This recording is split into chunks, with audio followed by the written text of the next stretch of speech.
Assalamualaikum. Kembali lagi di channel saya. Sebelumnya, yang belum subscribe, tolong subscribe dan aktifkan tanda loncengnya supaya kamu tidak ketinggalan cerita-cerita menarik dari saya. Jika saat ini Dian, ibunya Vika, tengah kalut di rumah sakit, berbeda dengan Harry yang masih terus mencari keberadaan Herlina, istrinya. Ayah Wanda itu tidak tahu lagi harus mencari Herlina kemana. Semua keluarga, rekan kerja, rekan sosialita, tidak ada yang tahu keberadaan wanita itu. Derap langkah Harry terdengar mengetuk lantai keramik putih rumah sakit tempat Adam, ayah Vika, dirawat. Sulit dipercaya, tetapi musibah yang dialami keluarga pendaki silih berganti seakan berkaitan satu sama lain. Tidak berani berspekulasi lebih jauh. Dia hanya ingin menjenguk saja dan bersimpati. Langkah kakinya berhenti di depan sebuah kamar ruang rawat yang tertutup rapat. Lalu dia mengetuk pintu ruangan tersebut. Tak lama, seorang wanita parubaya yang masih sangat cantik membuka pintu menyambut kedatangan Harry. "Mari masuk, Pak." Dian mempersilakan Harry masuk menjenguk suaminya yang sudah siuman dari kecelakaan tempo hari. Harry tersenyum, lalu masuk ke dalam. Tidak lupa menyerahkan parsel berisi buah-buahan pada Dian sebagai buah tangan kedatangannya. "Masya Allah, jadi merepotkan," ujar Dian, merasa tidak enak hati menerima bingkisan tersebut. "Tidak apa-apa. Semoga bisa buat Mas Adam semangat, biar cepat sembuh dan bisa pulang ke rumah." Usai meletakkan parsel di atas nakas, Dian mengambilkan kursi untuk duduk tamunya. Harry duduk di kursi itu tepat di samping ranjang Adam. Mereka saling tukar kabar sampai akhirnya bercerita tentang anak dan musibah yang dialami silih berganti. "Mungkinkah ini ada hubungannya dengan anak-anak kita? Sebenarnya apa yang sudah mereka lakukan di sana?" tanya Dian diri. "Fatal jika mereka sampai berzina dan ada yang haid, lalu yang membunuh binatang pula di sana." Adam mendesah, kemudian melanjutkan ucapannya. "Tapi kenapa sampai keluarganya ikut jadi korban? Itulah kita nggak ngerti. Seharusnya hanya bagi mereka saja yang melakukan kesalahan, bukan juga pada yang nggak tahu apa-apa," ujar Harry. "Mungkinkah ada kaitannya dengan cara mendidik kita yang salah? Mengapa jadi serumit ini?" tanya Dian, sesak dipenuhi rasa sesal. Keluar dari rumah sakit, Harry berniat hendak ke rumah mertuanya. Mungkin saja Herlina bersembunyi di sana. Walaupun rasanya itu tidak mungkin, tetapi tidak ada salahnya untuk mencari tahu, bukan?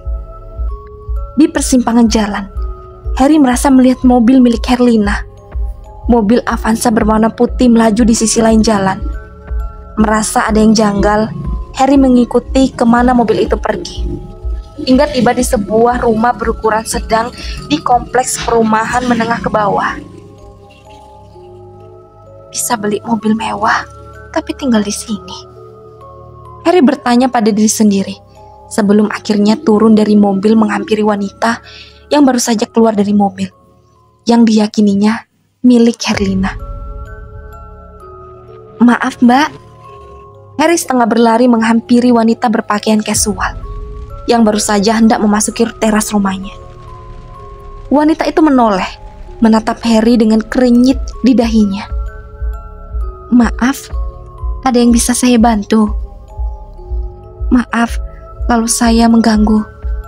Boleh saya tahu beli mobil itu di mana ya?" Harry menunjuk mobil si wanita. "Soalnya mirip sekali dengan milik istri saya." Sejenak wanita itu tertegun, tapi segera menepis rasa curiganya. "Dari showroom Aneka Mobil." "Aneka Mobil? Daerah mana itu?" "Daerah Sukabumi." Wanita itu menjawab singkat, kurang respek terhadap orang yang belum dikenalnya. "Oke, boleh lihat surat-surat kendaraannya?" Harry bertanya hati-hati, tetapi wanita itu malah semakin menatapnya dengan waspada. Menyadari si wanita menatapnya curiga, Harry lantas menjelaskan, "Maaf jika kurang mengenakan, tapi istri saya sudah lebih dari seminggu menghilang. Kebetulan saya lihat mobil yang Mbak pakai mirip sekali dengan milik istri saya. Saya cuma mau mencari keberadaan dia, bukan yang lainnya." Wanita itu akhirnya mengerti dan mau menunjukkan surat-surat kendaraannya. Terkejut Harry melihat identitas di surat-surat itu. Benar, milik istrinya. Harry menatap surat itu dengan tangan gemetar. Wajahnya berubah pucat pasi. "Ini benar punya istriku," ujarnya mengejutkan si wanita. "Kenapa dia menjualnya? Padahal mobil itu baru dibelinya 2 bulan lalu," gumamnya lirih. "Sebenarnya ada apa denganmu, Herlina?" Harry memfoto surat-surat kendaraan itu, tetapi kemudian dia berpikir jika surat-surat itu bisa dijadikan barang bukti untuk pencarian istrinya. Tapi wanita itu menghentikan ucapannya. Harry paham jika wanita itu tidak mempercayainya. Lantas dia memberikan nomor telepon serta alamat rumah jika terbukti menipu. "Saya butuh ini buat meminta bantuan pihak kepolisian dalam mencari istri saya. Saya mohon kerjasamanya." "Baiklah kalau begitu, biar lebih mudah, saya sewa saja ya. Nanti kalau sudah selesai, saya akan kembalikan. Kalau saya bohong, silakan datang ke alamat ini." Harry berusaha meraih kepercayaan orang asing di hadapannya itu. Berbekal surat-surat itu, Harry menuju kantor polisi untuk melaporkan menghilangkannya sang istri. Bagaimanapun caranya, dia harus menemukan Herlina. Menghadapi kehilangan 2 orang paling dicintai mengguncang batinnya. Tidak mudah melalui semua itu seorang diri. "Baiklah, kami akan menindaklanjuti laporan Anda. Kami akan segera melakukan penyelidikan dan mengabarkan apapun hasilnya," janji petugas kepolisian yang bertugas di malam yang gelap itu. Meninggalkan kantor polisi dengan harapan besar, tidak lama lagi akan berjumpa dengan Herlina. Setelah itu, mereka akan sama-sama mengurus Wanda yang hingga kini juga masih tidak tahu di mana dan bagaimana nasibnya. Langkah gontai tetap mengantarkan Harry ke rumah mertuanya. Setidaknya di sana, dia bisa mendapatkan support atas segala yang menimpa dirinya. Mertuanya sangat menyayanginya, karena dia juga sangat menghormati mertuanya tersebut. Namun sesaat hatinya ragu. Setelah pertengkaran yang membuat istrinya menghilang, apakah mertuanya tidak akan marah? Nekat itulah yang keputusannya yang kini diambilnya. Bukankah setidaknya harus berusaha sebelum tahu seperti apa hasilnya? Tidak boleh asal menerka dan menyerah begitu saja. Gerbang tinggi berwarna perak kombinasi emas menyambut kedatangannya. Ragu, tapi kemudian tetap maju. Pagi yang cerah seharusnya membawa angin segar bagi penghuni rumah sakit yang tengah mendapatkan perbaikan kondisi. Hembusan sejuk tak serta-merta membuat Adam dan Dian lega. Justru sesak dan pusing. Di hadapan mereka, kini ada beberapa orang yang mendatangi ruangan Adam dirawat. Nampang mereka sangar, tanpa senyum sedikit pun di wajah mereka. Tamu-tamu yang tidak ramah sama sekali pada tuan rumah. "Jadi kami harus bagaimana, bapak-bapak?" tanya Dian usai para pria itu menceritakan alasan mereka datang ke sana. "Perbaiki makam keramat itu, karena mobil Pak Adam merusak makam itu. Sekarang banyak kendaraan yang ikut jadi korban, beberapa hingga meninggal dunia. Pak Adam termasuk yang paling beruntung," ujar si pria berkumis tipis. "Kenapa harus kami yang perbaiki?" Dian keheranan. Bisa-bisanya kejadian kecelakaan di daerah itu, dia dan suaminya yang dilimpahkan kesalahan. Walaupun mobil suaminya menabrak dan merusak makam keramat, itu murni sebuah ketidaksengajaan. Karena yang merusak makam itu mobil Anda, Pak. Kalau mobil saya, ya saya yang harus perbaiki. seseorang yang lain ikut menimpali. Rundingan ini harus mendapatkan titik kesepakatan. Tapi itu tidak disengaja. Itu murni kecelakaan. Lagi pula tidak baik mengkeramatkan sebuah makam. Dosa. Itu musyrik. Dian tidak mau kalah berpendapat. Apa yang diributkan oleh sekumpulan orang-orang itu memang telah menyimpang dari ajaran akidah agama Islam. Akibat kecelakaan itu, kami juga yang kena imbasnya. Berbagai teror harus kami hadapi setiap hari. Kami jadi takut berkendara melewati jalanan itu. Takut kena sial juga. Dian dan Adam menarik napas panjang, kemudian membuangnya secara perlahan. Berusaha menormalkan gejolak emosi atas bebalnya tamu-tamu mereka. Keduanya masih berusaha berbicara dengan nada rendah, agar suasana tidak semakin memanas. Musibah itu sudah ditentukan oleh Allah. Kita hanya perlu berhati-hati dan waspada. Kami ini sedang dalam keadaan berduka karena musibah ini. Seharusnya bapak-bapak paham itu. Alih-alih bersimpati, mereka tetap tidak mau tahu. Perbaikan makam harus segera dilakukan jika tidak ingin ada korban lagi. Setelah makam diperbaiki, juga harus ada ritual pembersihan sebagai bentuk permohonan maaf pada si empunya makam. Adam dan Dian tidak habis pikir. Orang-orang itu masih memiliki pemikiran kuno. Kalau kalian tidak mau memperbaiki makam itu, maka kalian akan kena musibah yang tidak ada selesainya. Sudah berapa kali kejadian begini? Pada akhirnya mereka jatuh miskin, gila. Bahkan ada yang meninggal secara misterius dan mengenaskan. Pria yang disinyalir berusia paling tua mengeluarkan jurus pamungkas, yakni ancaman. Dian melirik Adam, seakan bertanya bagaimana ini. Adam menghela napas. Mereka benar-benar mengintimidasi mentalnya yang sedang dalam keadaan berduka. Tubuhnya saja masih penuh beban dan jarum impus, tetapi tamu-tamunya itu tidak punya pengertian sama sekali. Berilah uangnya, Mah. Papa sudah semakin pusing. Tita Adam terdengar putus asa. Bukan ingin menuruti kemaksiatan, tetapi dalam keadaan lemah begitu, Adam tidak berdaya. Dia merasa mereka memanfaatkan kesempatan itu untuk memerasnya. Pasrah saja itu lebih baik saat ini. 20 juta, Nyonya. Ah, cuma makan begitu minta 20 juta? Yang benar saja dong, Pak. Emosi Dian benar-benar sedang diuji. Mereka sudah sangat keterlaluan.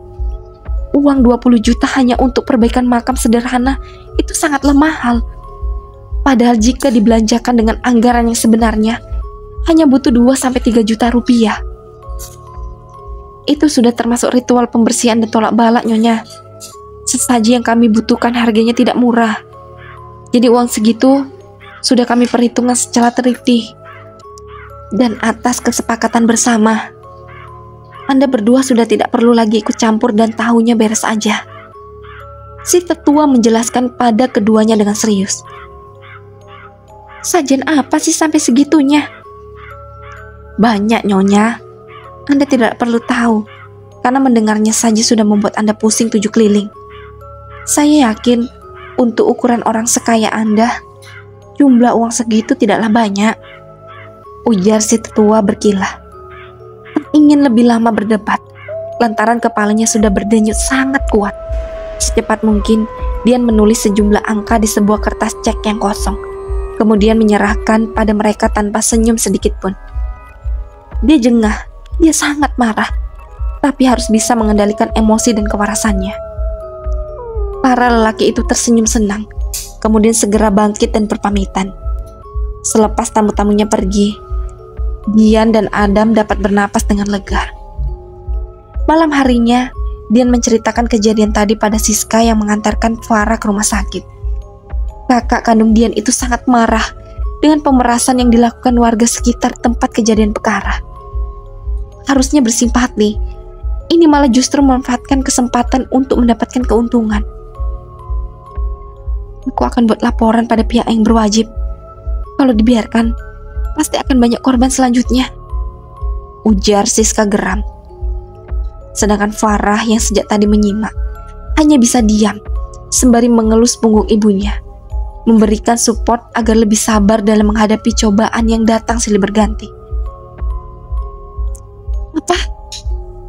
Jadi Herlina sudah lebih dari seminggu menghilang.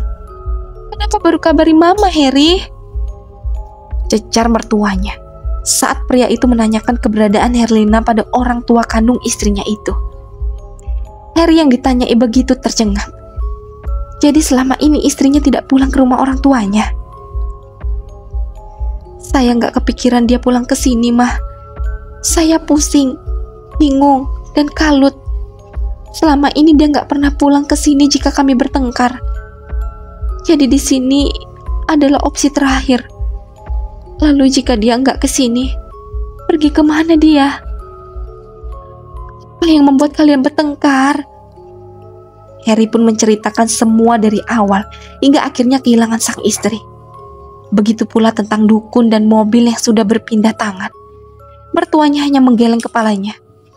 Bisa-bisanya mereka menemui dukun untuk urusan kehilangan Wanda. Sudah lapor polisi? Sudah, Mah.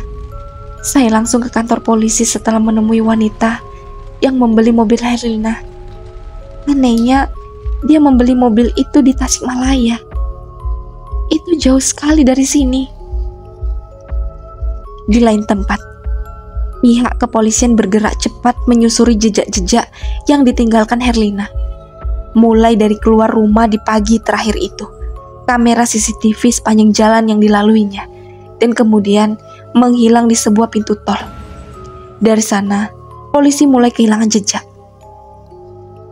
Apa pernah ada riwayat kepergian ke arah Kerawang belum lama ini, Pak? Tanya seorang anggota polisi dalam panggilan telepon pada Heri. Iya, Pak.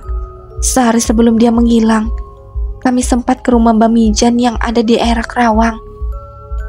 Polisi itu meminta Heri mengirimkan alamat Mbak Mijan.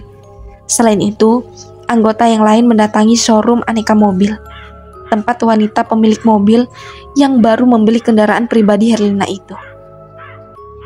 Awalnya sulit mendapatkan informasi, tapi polisi yang bertugas tidak kehilangan akal. Ada banyak cara untuk bisa memecahkan misteri. Jika Anda berbelit-belit, maka Anda akan kami jerat dalam pasal menghalangi penyelidikan.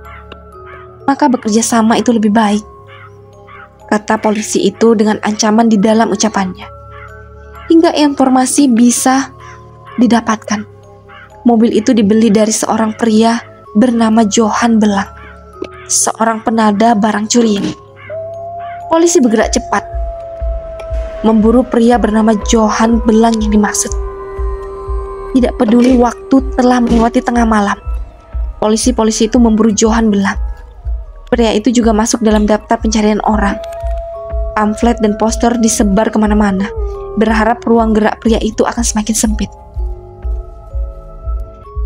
Target sedang dalam pantauan, kata polisi yang bertugas menyamar menjadi pembeli di sebuah warung kopi.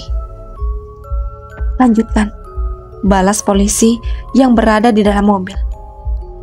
Johan Belang, pria jangkung yang memiliki codet di pipi kiri itu, tengah menikmati kopi bersama seorang rekannya.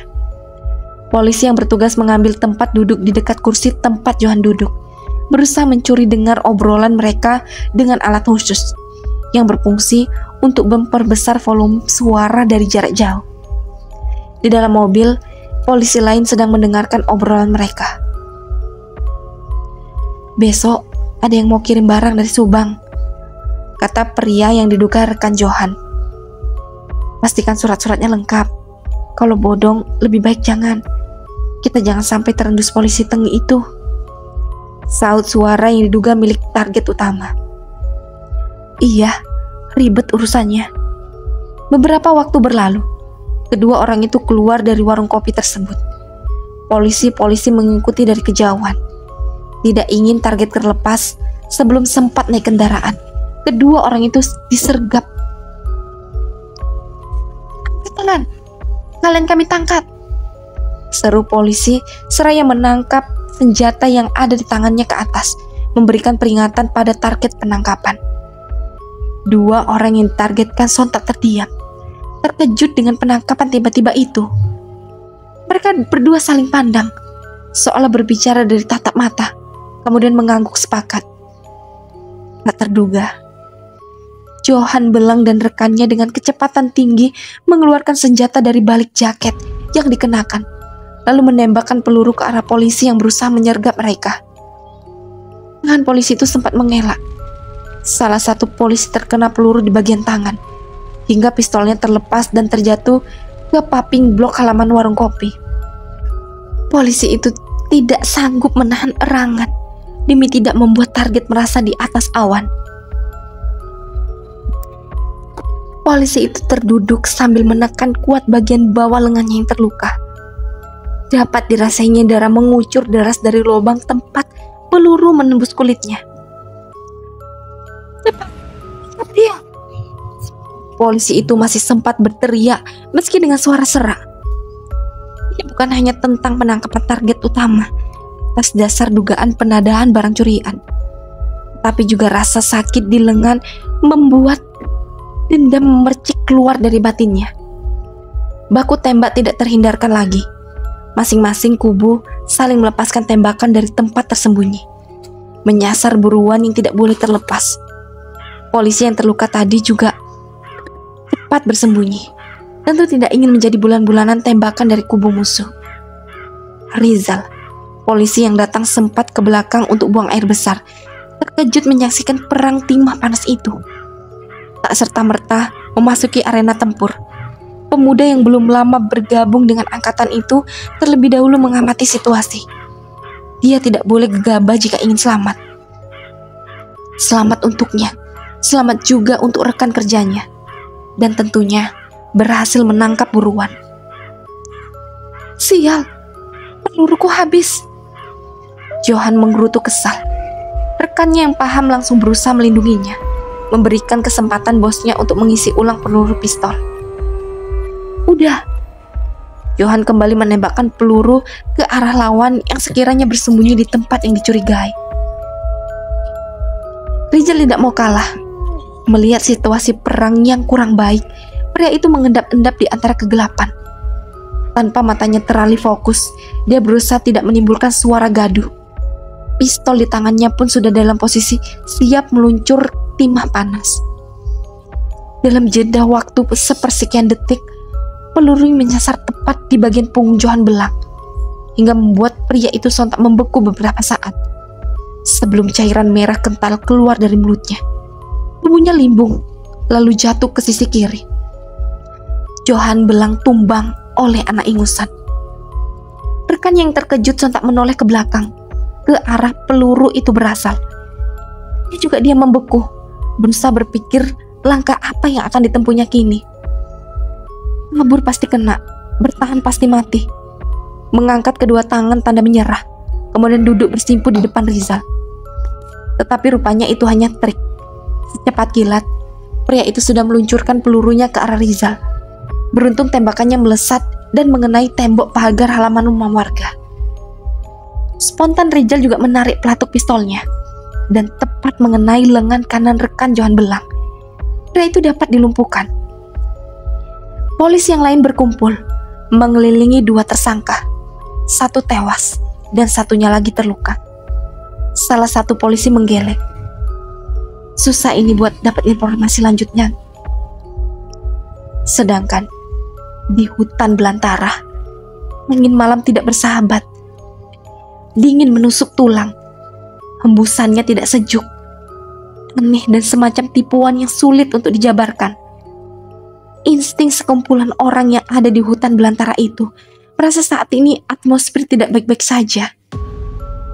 Mereka masih terus berjalan menyusuri gelapnya malam. Suara burung hantu yang mengisi keheningan terasa seperti pengintai yang tengah memberikan isyarat pada tuannya. Belum lagi gemerisik suara gesekan dedaunan. Tak ayal membuat bulu kuduk berdiri. Berkali-kali para pria itu mengusap-usap lengan agar tubuh sedikit merasa hangat. Mereka heran, mengapa Ki Basri tidak mau diajak berhenti dan berkemah terlebih dahulu, sebelum kembali melanjutkan perjalanan esok hari. Ketika sinar matahari bisa sedikit menerobos lebatnya dedaunan. Sebaiknya kita istirahat dulu, Ki. Teman-teman saya butuh istirahat.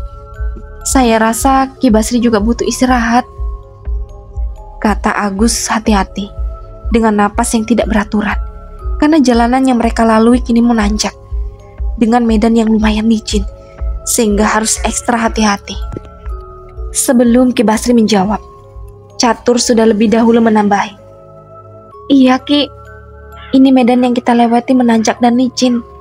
Kalau salah pijak, kita bisa celaka. Ki Basri yang berjalan paling depan mendesah pelan. Memang sudah mengajak orang kota yang manja. Padahal mereka adalah orang-orang yang terbiasa menghadapi medan yang tidak mudah saat bertugas. Belum ada tempat yang pas buat mendirikan tenda. Lanjut saja dulu. Nanti di depan sana kita baru istirahat. Ki Basri menjawab dengan dingin. Berkali-kali Robi menengok ke belakang. Dia merasa hembusan angin dari arah belakangnya tidak nyaman sama sekali. Tengkuk pun diusapnya berulang kali. Merasa tidak nyaman, pria itu ingin berpindah ke bagian tengah iring-iringan. Sayangnya jalur yang sangat sempit menyulitkannya mendahului yang lain. Sial, udara di sini nggak nyaman banget, umpatnya seraya mengusap tengkuknya yang dingin. Mereka terus berjalan menanjak. Lelah, tapi tanjakan itu seakan tidak ada ujungnya. Tepat di tanjakan yang di sisi kanannya berupa jurang, kaki Robi seakan ada yang menarik dari sisi bawah. Pemuda itu tergelincir, tubuhnya berguling beberapa kali, sebelum akhirnya jatuh ke lereng jurang dan tersangkut di tanaman perdu yang bergerombol. Robi! Sontak semua rekannya berteriak menyaksikan tragedi mengenaskan itu. Mereka segera turun kembali ke bawah, berusaha menggapai tubuh Robi yang tidak terlihat dari atas. Dengan susah payah mengikuti tumbangnya rerumputan yang terlindas tubuh Robi. Robi, kami! Agus berteriak, memanggil nama rekannya. Dengan lirih dan sulit Robi menjawab, "Iya, aku di sini." Sayup suara itu terdengar oleh telinga Agus. Dia berusaha lebih cepat menggapai tempat yang curam itu. Sementara di atas, Ki Basri diam tak bergerak. Hanya senyum yang terlukis di wajahnya, tak terlihat, tenggelam oleh kegelapan malam. Tak ada satupun yang menyadari jika bahaya tengah mengintai mereka. Sepasang mata yang tajam berkilatan di balik semak. Mata itu masih mengincar sosok Robi yang terkapar tak berdaya. Ketika hendak menghampiri, rombongan dari atas sudah menggapai target incarannya. Sial, aku gagal lagi. Sosok itu mengeram marah. Awalnya hendak nekat mengambil paksa incarannya yang tengah terluka itu. Tetapi urung dilakukan.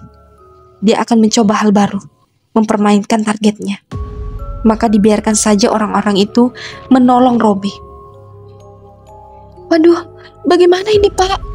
Robi terluka parah. Andre melaporkan keadaan rekan satu timnya dari Jakarta itu pada pemimpin tim SAR.